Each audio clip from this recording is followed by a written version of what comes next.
Left, right, left, right.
Press conference. Sawa dana ya daga ya iro suwa no. Ya iro suwa no. Na ya alipo. Batu lista. Bagenda mwayi. Batu tandeko. Anti balinda mu. Waga wakirizo batika. Sente ziti. Ako tumu kusoka twalitwala. Ani tukiriza omwangu obumanyi.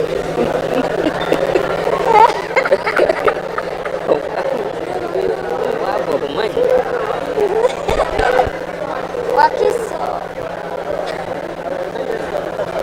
Bamunanika. Bamunanika.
I have instructed the team in the Ministry of Health to work 24/7.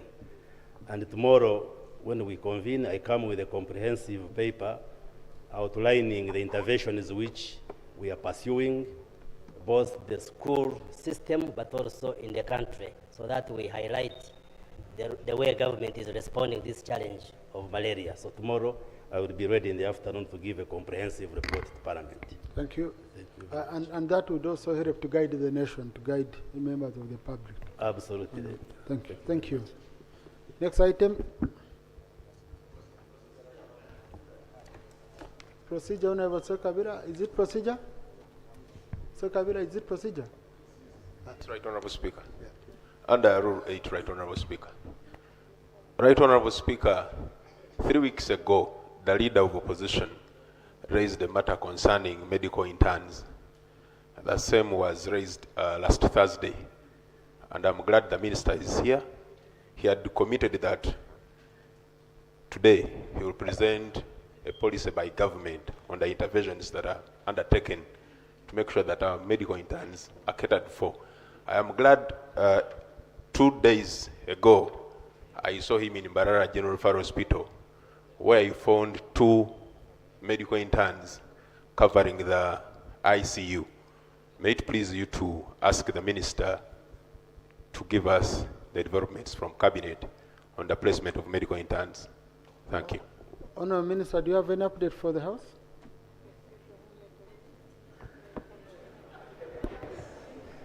Thank you very much, Right Honorable Speaker and the Honorable Member for raising the issue. Internship, in this sense, means a medical student pursuing a degree in medicine or dental surgery or even a pharmacist or nursing completes the university education, graduates, and then before you are issued a practicing license, you undergo apprenticeship or internship for 1 year under supervision. And it's a practice in the medical profession. So a policy, and the government has been facilitating interns with a modest allowance to enable the interns survive as they do internship, usually done for 1 year. A policy was passed to review the issue of internship, and the cabinet made the following decision. There is a policy which was sponsored by the Ministry of Education and Sports on health training, and it was passed as follows: that internship be considered as part of training, and in that respect, that if you have been government sponsored, government continues to sponsor you when you are doing internship, and if you have been on private sponsorship, then you continue on private sponsorship during internship. There have been mixed reactions, and I know this matter was raised by the leader of the opposition, and just hold on. Just hold on, I will allow you, but let me first complete this sentence.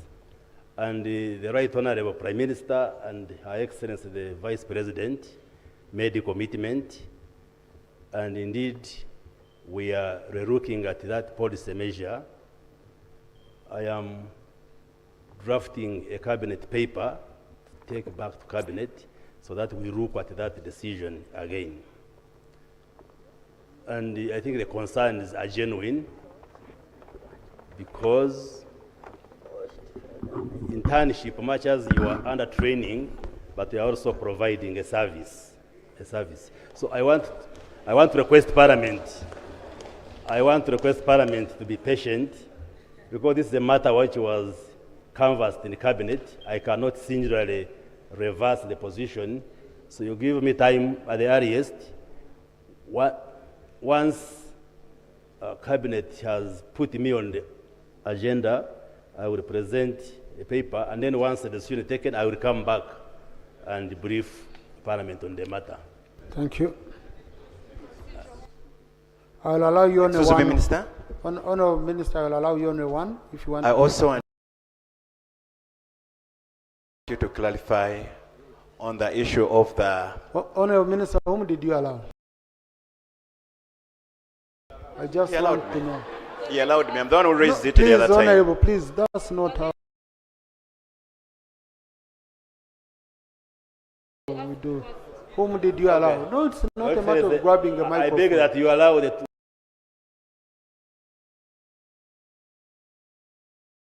We allow the two, because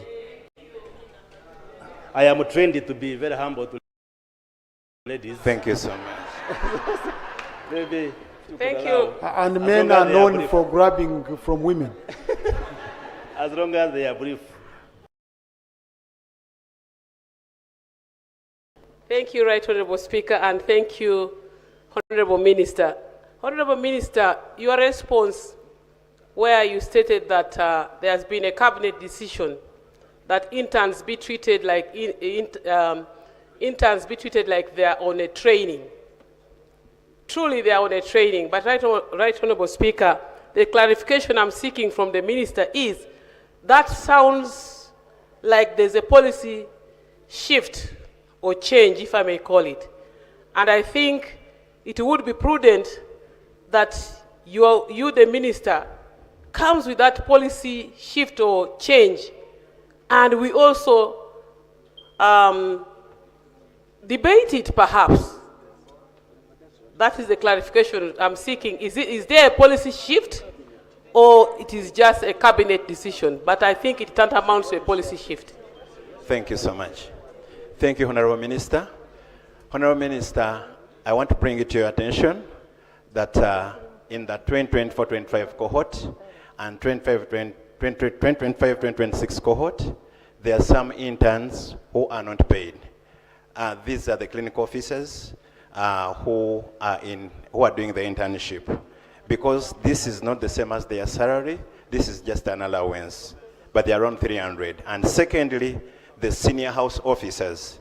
You know, we have a challenge that our doctor to patient ratio is 1 to 25,000, which is far big number compared to the international number of 1 to 1,000 of WHO Health Organization. I need your clarification on that. Thank you. Honourable Minister. I think most of these issues, right, Honourable Speaker, will be answered when I bring a comprehensive statement. I have just said that I am preparing a paper for Cabinet to look at that policy decision. And maybe I can add that what is causing this is that initially we had Makerere Medical School being the only university training doctors. But because of the policy on liberalizing tertiary education, tertiary and university education, we now have many universities training doctors, both public and private, and therefore the numbers have grown. So we are discussing this with the Ministry of Education to even look at how we guide the universities on the numbers, how many train for the medical profession, and I will capture all these when I bring the paper. Yes, there are issues of payments, and there are lots of reforms we are proposing within the ministry, and that's why you see me working day and night, even visiting hospitals at the night to check the reality on the ground. And I will be bringing papers here seeking support of Parliament, because like one of the challenges we have in the health sector is the staffing. When I went to Mbarara Regional Referral Hospital, the director told me the staffing level is at 26% of the hospital. So there are all those challenges, and I want your collective support as Parliament that we work together and see how to strengthen the health sector. Thank you, Honourable Minister. Honourable Kujizibwe Lawrence. Honourable Kujizibwe Lawrence. I would have allowed, but the Speaker is pressured by time. Honourable Kujizibwe Lawrence. But I will be available to answer your issues bilaterally. No, Honourable Minister, leave my microphone alone. No, Honourable colleague, the Minister is bringing a comprehensive statement. Okay? So, no, but based on what? That's anticipation, you see? Colleague, these are your rules. Then, if you say you want to give information when it's bringing a statement, then how will you debate? Okay? Right. So please, Honourable colleagues, please, wait for the statements from the Minister. Honourable Kujizibwe Lawrence. Thank you, Right Honourable Speaker. I raise on a matter of national importance regarding Kienjojo Sugar Factory that is polluting our water by pouring the factory waste into River Nyabikoni. This river runs through 3 sub-counties of Nyankwanzi, Mavira, and Chamtunzi.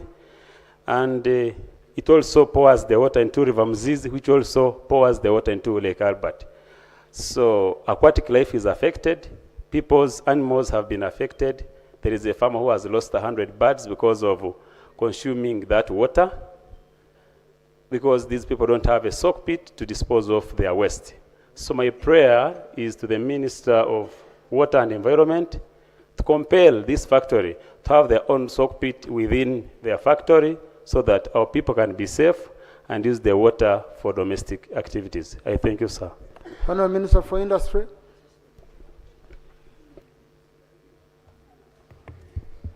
Thank you, Mr. Speaker, and thank you, Honourable colleague, for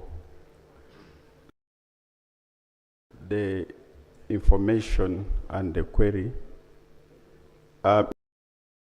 Mr. Speaker, we received this information a few days ago, and we are working with the Ministry of Water and Environment, and our staff will be at the factory tomorrow to see how best we can resolve it. So tomorrow, our staff will be at the factory together with the Ministry of Environment to see how best we can sort it out. Thank you.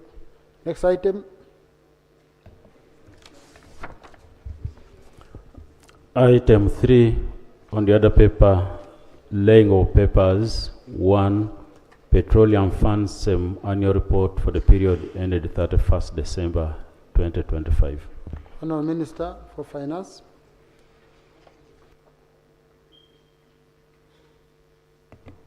Right Honourable Speaker, pursuant to Section 59(1)(b) of the Public Finance Management Act, I beg to lay on the table the Petroleum Fund semi-annual report for the period ended 31st December 2025. I beg to lay, Right Honourable Speaker. Thank you, Honourable Minister. The report is referred to the Committee on Finance, Planning and Economic Development for processing and reporting back. Item 3.2, request for parliamentary approval to waive off outstanding pay arrears for Akora Western University amounting to Uganda shillings 1,026,336,706. Honourable Minister for Finance.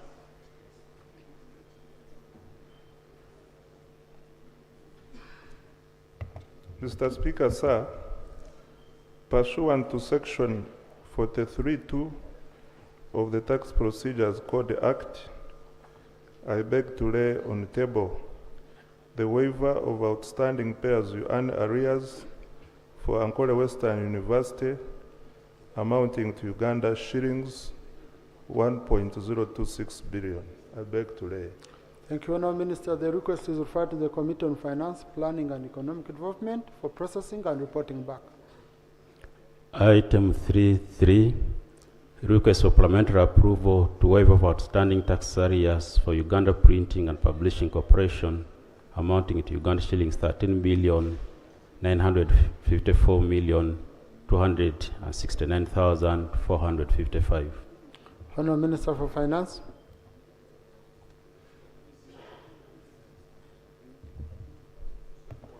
Mr. Speaker and colleagues, pursuant to Section 43(2) of the Tax Procedures Code Act, Cap 343, I beg to lay on the table the waiver of outstanding tax arrears for Uganda Printing and Publishing Corporation amounting to Uganda shillings 13.954 billion. I beg to lay. Thank you, Honourable Minister. The request is referred to the Committee on Finance, Planning and Economic Development for processing and reporting back. Item 3.4. Honourable colleague, clarification is for a member holding the floor. There is no one. Right, Honourable. Honourable colleague, those I are your rules. requested when the member was still here. Please, there is no one on the floor. And honourable colleagues, allow me to guide you. Point of information, point of clarification, they are granted by the member holding the floor.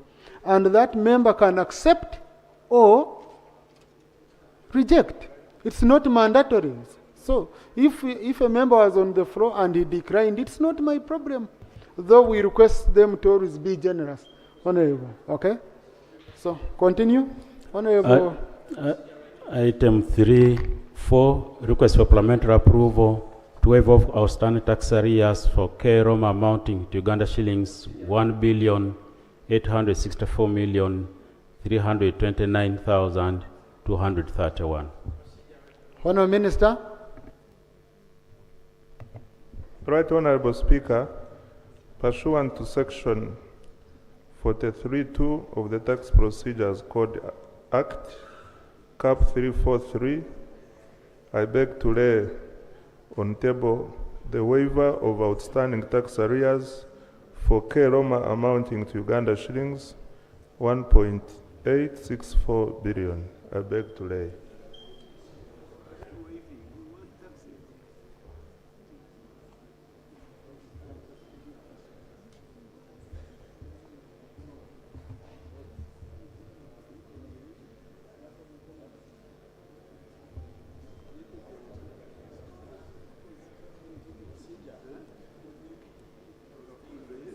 Next, yes. Yes, MP has referred to.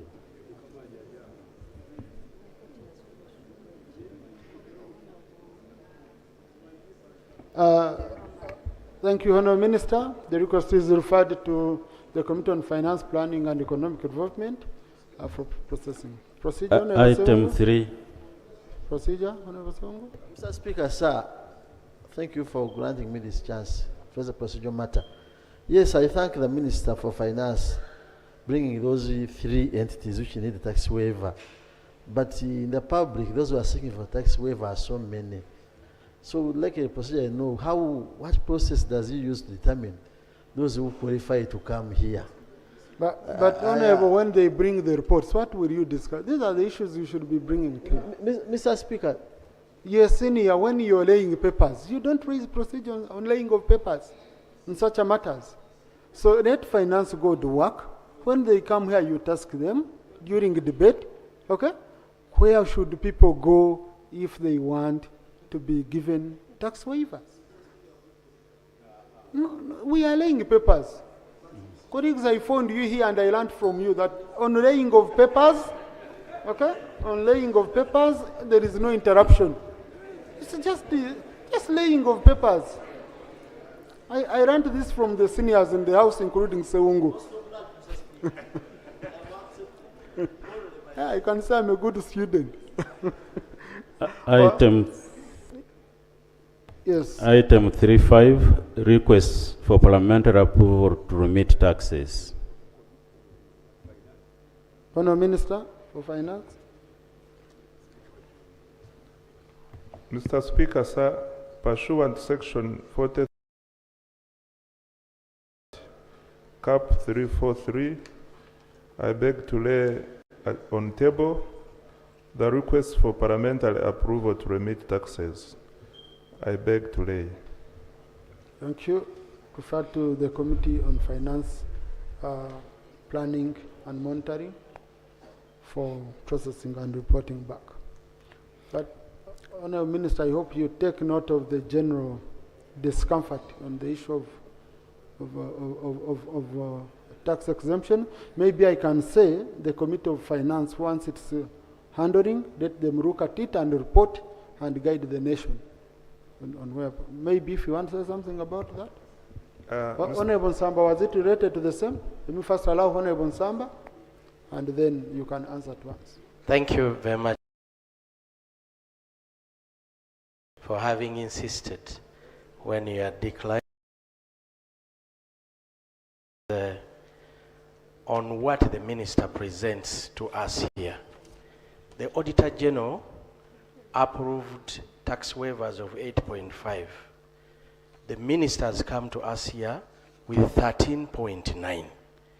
At this level, Right Honourable, I think it is quite important we have a discussion on matters of tax waiver so that the entire public may know who qualifies and which procedures, Right Honourable, so that it is not by a few. And Right Honourable, it is quite also important that those private companies that get our tax waivers, Right Honourable, we need also to bring them on board for audit purposes by government, so that people may know that it is not just about benefiting from government, but government must audit you, and we are able to know. But I really needed to know why Honourable Musasses can bring here a tax waiver of 13.9 billion when the Auditor General audited 8.5 billion. Thank you, Honourable Musasses, Minister for Finance. Thank you, Right Honourable Speaker. Right Honourable Speaker, I take note of the concerns of my colleagues, Honourable Gonzaga Sewungu, and Honorable Patrick Osabe Nsamba, Osabe, Oshabe. Mr. Speaker, I have just laid the papers here, and you have referred them to the responsible committee. Mr. Speaker, procedurally, I expect now to be invited to the committee to present details of the justification, the numbers, and all the concerns the members have, together with other concerns which will arise from our engagements with the committee. Mr. Speaker, I undertake that I will present all the information required to the committee. I expect the committee to make its observations, and also when I come to justify at consideration of these reports, I will justify further to allay the concerns of the members so that we move in harmony. But Mr. Speaker, most importantly is that we want to achieve transparency in the way we do things.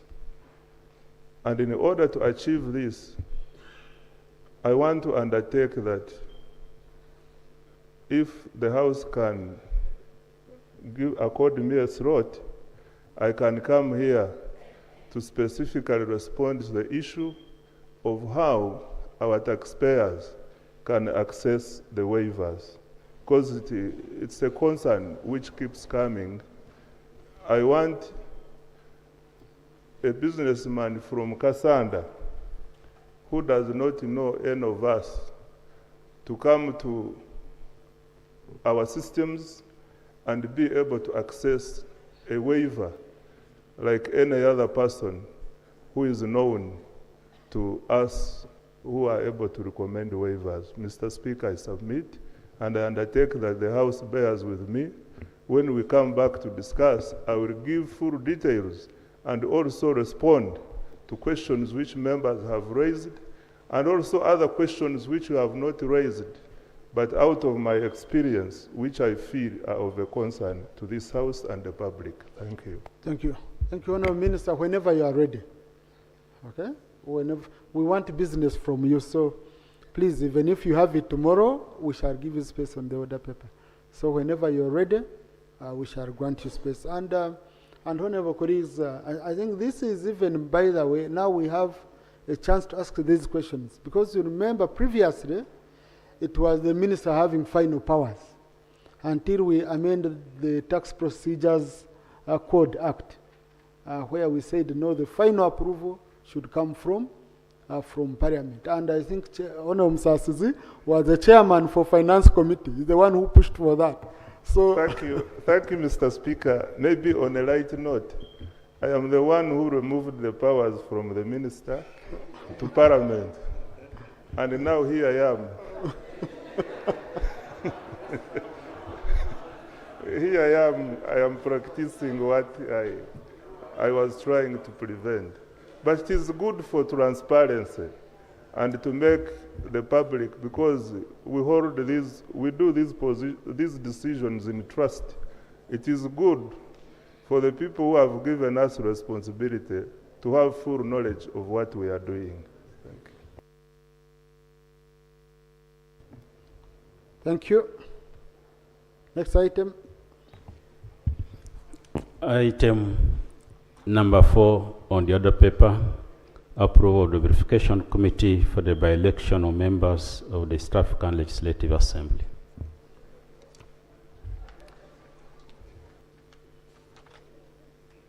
Thank you. Honorable colleagues, as you are aware, our representatives to ARA, Honorable James Kakoza and Honorable Namar Dennis, vacated their seats following their election to the Parliament of Uganda, and we are glad to be having them here. Consequently, their seats were declared vacant by the Speaker of ARA following their assumption of office as members of the Parliament of Uganda. both Honorable Kakoza and Honorable Namara occupied their seats as NRM flag bearers. The clerk issued a notice for nomination, and nominations closed on 10th of July 2026. Only the NRM, and I want to thank the colleagues for really understanding this, only the NRM managed to nominate 2 members, Mr. Fred Bangumya Rakizi and Mr. Kidiowa Stera. They are the only 2 people, Miss Kidiowa Stera. They are the only 2 candidates who have been nominated by the clerk, and the nominations have already closed.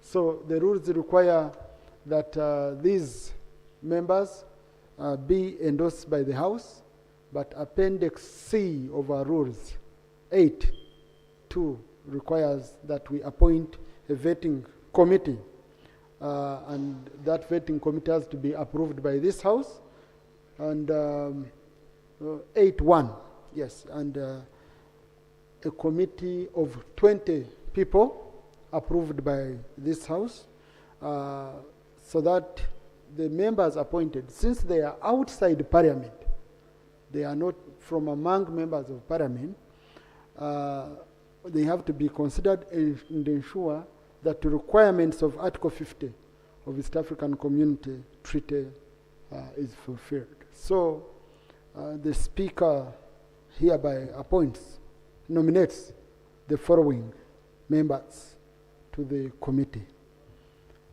Honorable Kateshumba Dixon as chairperson, Honorable Muir Paul, Honorable Ngabirano Charles, Honorable Ndezi Alex, Honorable Amede Agnes, Honorable Amanio Dravir Sheila, Honorable Namubiru Rabushija Margaret, Honorable Ofono Opondo Poder, Honorable Brigadier General Gonyi David Robert, Honorable Eunice Otuko Apio, Honorable Adeke Ann Ebaju, Honorable Asimwe Florence Akiki, Honorable Chala Erma Kapel, Honorable Naku Fiona, Honorable Alenyo Marshall Godfrey, Honorable Senteza Richard, Honorable Rokwanga Hirade, Honorable Mugabi Muzari Martin Kisure, Honorable Komakech Christopher, Honorable Akiwanuka Kefa.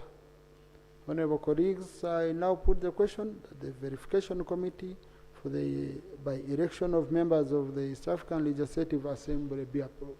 Those in favor say to the contrary, nay. Aye. The one who has said nay, I heard him saying, I will say nay.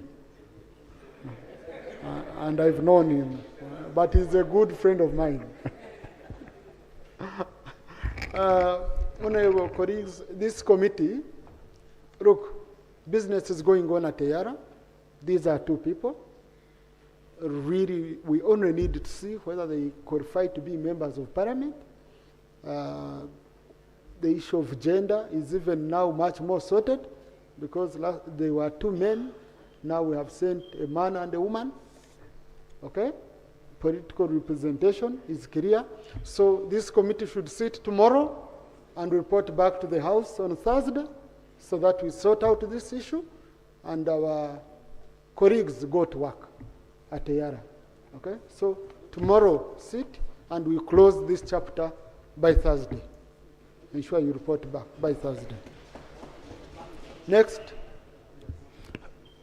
Item number 5 on the order paper, motion for a resolution of Parliament to reinstate parliamentary business that lapsed at the dissolution of the 11th Parliament of Uganda. Colleagues, as I briefed you on Thursday, the Honorable Commissioner, please do the needful.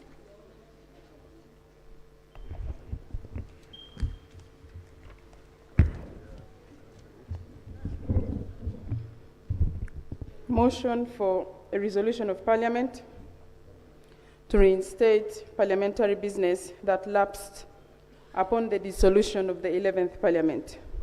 This motion is moved under Rule 58 and 245(2) of the Rules of Procedure of Parliament. Whereas Article 77 of the Constitution of Uganda establishes the Parliament of Uganda and further provides that the term of Parliament shall be 5 years from the date of its first sitting after a general election. And whereas Article 96 of the Constitution provides that Parliament shall stand dissolved upon the expiration of its term, aware that the 11th Parliament was dissolved on the 24th of May 2026, having served its 5-year term. Noting that at the time of the dissolution of the 11th Parliament, there was parliamentary business pending consideration by the House and committees of Parliament. Recognizing that Rule 245(1) of the Rules of Procedure provides that parliamentary business pending before the House or a committee during a term of Parliament lapses upon the dissolution of Parliament.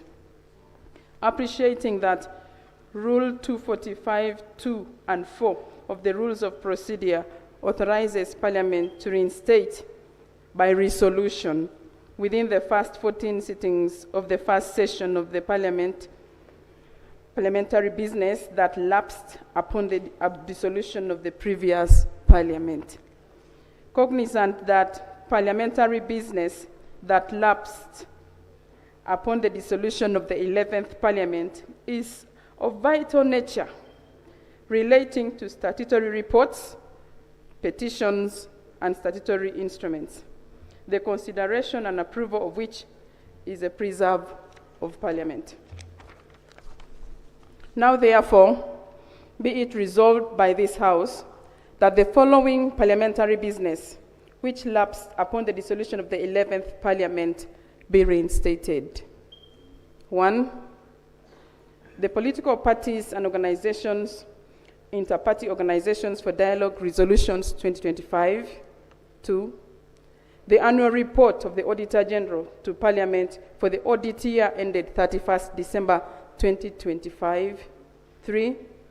The National Planning Authority Annual Performance Report for financial year 2024-2025. 4. Petroleum Fund Annual Report for the year ended June 2025. 5. The 28th Annual Report of the Uganda Human Rights Commission on the state of human rights and freedoms in Uganda in 2025. 6. The Annual Performance Report of the Education Service Commission. 7. Petition by National Sports Officers Association over persistent discrimination of sports officers as non-scientists, lack of structure and inadequate welfare to support sports delivery services of local governments in Uganda. 8. Petition by Uganda Technical and Vocational Trainers Union over continuous neglect of the TVET subsector and the urgent need for parliamentary intervention. 9. Investigation into the destruction of Zoka Forest. 10. Inquiry into complaints by small and medium enterprises on historical leadership and governance challenges at Uganda National Bureau of Standards. 11. Report on a recommendation for a waiver of tax arrears for the new Plan Limited. 12. Report on a recommendation for a waiver of tax arrears for Fresh Cuts Uganda Limited. And finally, 13. Report on a recommendation for a waiver of tax arrears for innovations for poverty action. I beg to move. Is the motion seconded?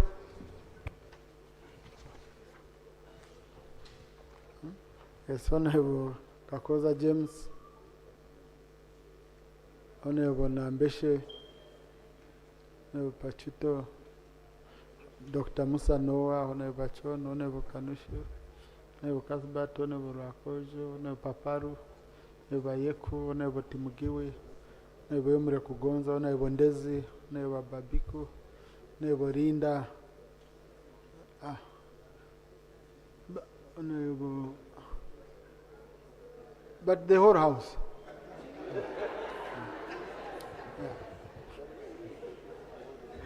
No, just in 2 minutes, would you have to justify the motion? Thank you, Right Honourable Speaker, and members for seconding this motion. Right Honourable, the documents are here. When I finish my 2 minutes, I will beg to lay if it's necessary. No, you don't justify before laying. I thought you had laid. Okay. Yeah. I beg to lay the following. The political parties and organizations, inter-party organizations for dialogue regulations 2025. I lay the consolidated audit report for the year ended 31st December 2025. The annual performance report of the National Planning Authority for the year 2024-2025. The Petroleum Fund annual report for the year ended 30th June 2025. The Uganda Human Rights Commission 27th annual report on the state of human rights and freedoms in Uganda in 2024. The annual performance report for the Education Service Commission 2024-2025. The Uganda Technical and Vocational Trainers Union petition on the continuous neglect of the TVET subsector and the urgent need for parliamentary intervention. The same. The National Sports Officers Association of Uganda on a petition against the persistent discrimination of sports officers as non-scientists in Uganda.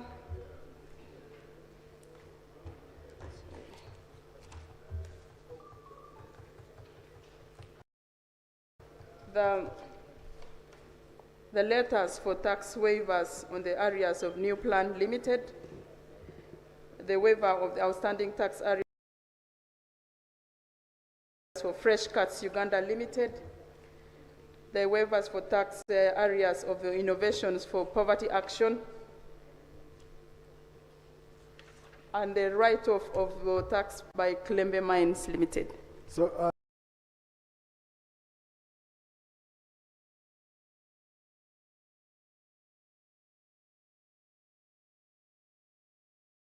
those different documents refer to the relevant committees, because it's the business we are reinstating. Let them go back to the committees where they were. Clerk, you will extract for each and you guide accordingly. Yes, Honorable Chirumira. Thank you, Right Honorable Speaker. In the 11th Parliament, the Honorable Asman Basarirwa was here seeking leave for Parliament to introduce a private member's bill with regards to the Kadhi courts. So the clarification I'm seeking from the mover is whether that matter was also put in consideration. Thank you. Right, Honorable Speaker. The 13 matters that I have presented are the ones that in the wisdom of the Business Committee, they considered them a priority. The others maybe can come later, since we still have the grace period. You see, Honorable colleague, a motion which is not yet considered here for seeking leave cannot be reinstated. Okay, it is just still on the order paper.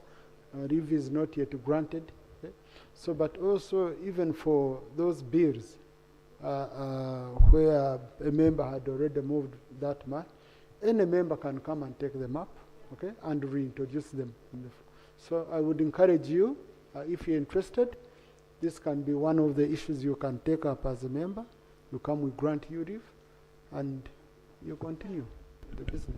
Much obliged, Right Honorable Speaker. Thank you. Honorable Commissioner, Honorable Bigaros, in the same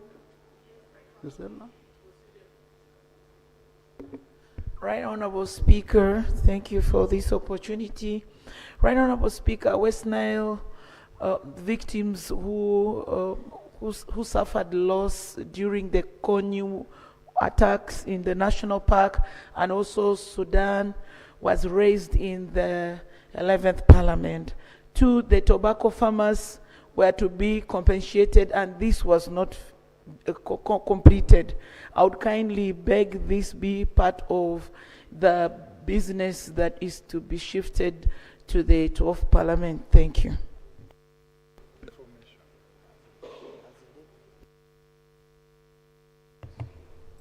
Right Honorable Speaker, not all the business of the 11th Parliament that was not done is in this motion, because some of those businesses can actually come through the members. The businesses that are here, we are those that were captured in our order paper of the 11th Parliament and we are not dealt with. So there are some petitions that had not even appeared in our order paper. The members can still support the people of Uganda to bring those petitions and they will be considered. Thank you. Right Honorable, the justification. Sorry, Commissioner, for being given a hard time and being interrupted. Just allow me. Thank you, Right Honorable Speaker. My name is Uchen Geoffrey. Sub-rule 1 and 3. Right Honorable Speaker, as you may recall, a bill was not concluded in the 11th Parliament and the President didn't assent to and brought back some section for reconsideration. Wouldn't it be procedural right to be considered under unfinished business of the 11th Parliament? Thank you. No, Honorable colleagues, please. The business under Article 91 of the Constitution is totally different from business under Rule 245 of our rules of procedure. Rule 245 does with business which is before the House. Okay? So these are bills we didn't finish.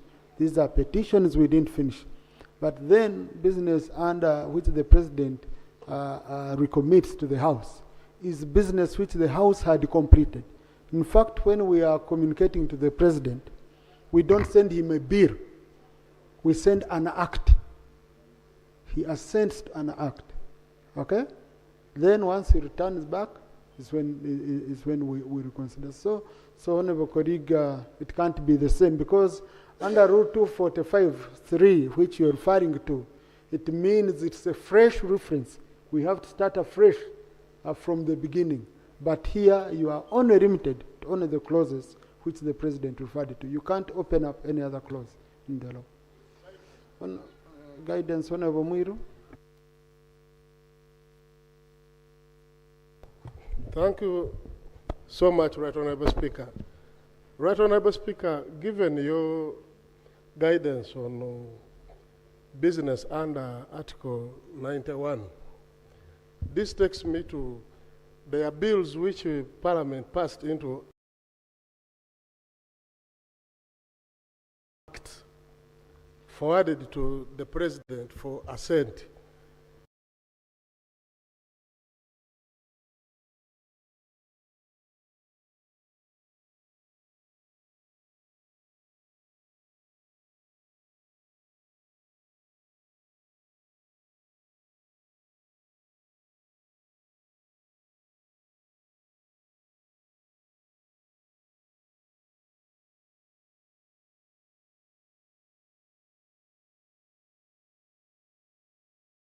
And despite the fact that take note for any of the bills which might be pending before the President for signature. This is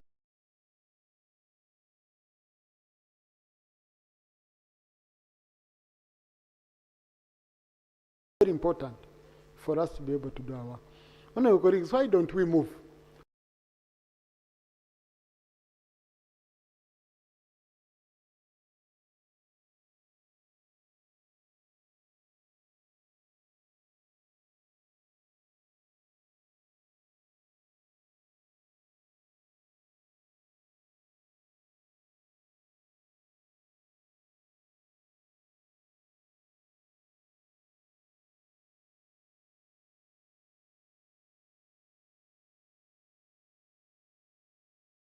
Honorable Masab, okay, you're the final. Clause 3.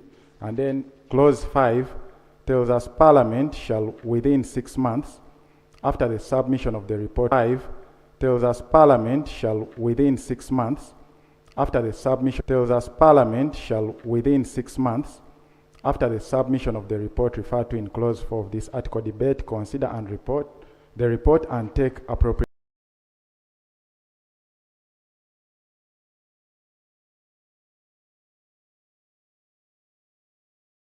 referred to in clause 4 of this article debate, consider and report the report and take appropriate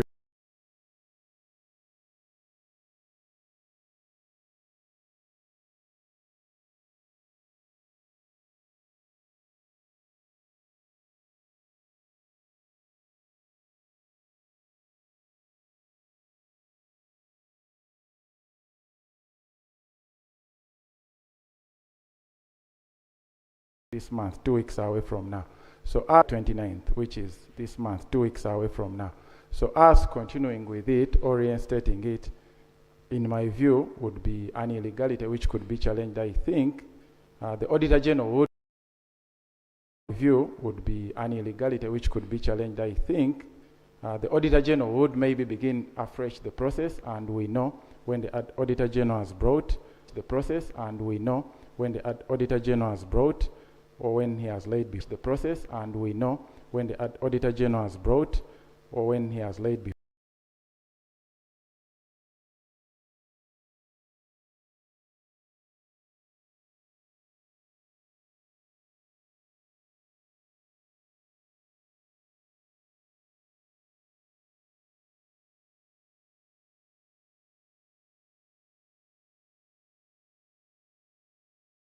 Us and begin this work. Oh, who is barred from debating? Okay? Oh, who is barred from debating? Okay? And oh, who is barred from debating? Okay? And controlled by Rule 86 of our Rules of Procedure on anticipation. I cannot really move quickly. So I allow the debate to take place, and then I guide if such a matter of the law comes up. Okay, so just let's first allow a member. She justifies why, despite all the legal provisions, she's moving that we have all this back on table, and then I'll guide after. Thank you, Right Honorable. I'll begin with that one which Honorable Karim has raised on the matter of the Auditor General's report for the accounts of government for the financial year 2024-2025. The reason we are reinstating this in the House is to give this House the privilege to review the Auditor General's recommendations so that we can inform policy, so that we can guide government, so that we can see what the money did, so that we can see the loopholes in the excesses of government. It is good for the country. Remember, this financial year I'm talking about is a year when our national budget leap jumped from 52 trillion to 72 trillion. It is not something we will sweep in the carpet and allow it to pass by time when we made a significant change in the volume of the budget of this country. So it is for the good of this parliament and the good of this country that the relevant committees look into the Auditor General's report for the financial year 2024-2025. One of the other issues that I have listed here is on the petroleum fund. Just before I rose up to raise this motion, the Minister for Finance laid another report of the petroleum fund for this House to receive and review. The petroleum fund, given the materiality of the things therein and the risks involved, it's a report that this House cannot just say, let it go by events. It's important that we look into it. You are very aware that sometime last year, this house allowed a drawing from the Petroleum Fund for the construction of the Oima Stadium. You don't want to look into it. You need to look into what the money did, how the fund is moving. Otherwise, we will be having a fund without seeing what is in it. So it's very, very important. One of the other businesses that we will reconsider here, if you allow reinstatement, is on the petitions. 2 of them are petitions from distinguished associations and unions of our people. The other is a complaint. As you are aware, members, in our Rule 31, petitions are one of those critical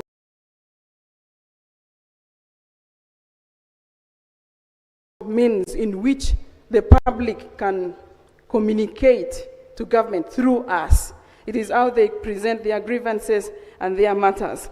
So for us to let these petitions just slide without a resolution of the House is a breach of our own mandate as the representatives of the people. So honorable members, we need to consider this with the utmost work that we can give. The other is on the Zoka forest. A few days ago, we were in this house debating about the climate change effects, what we are battling with. Now there is an investigation report into the destruction of the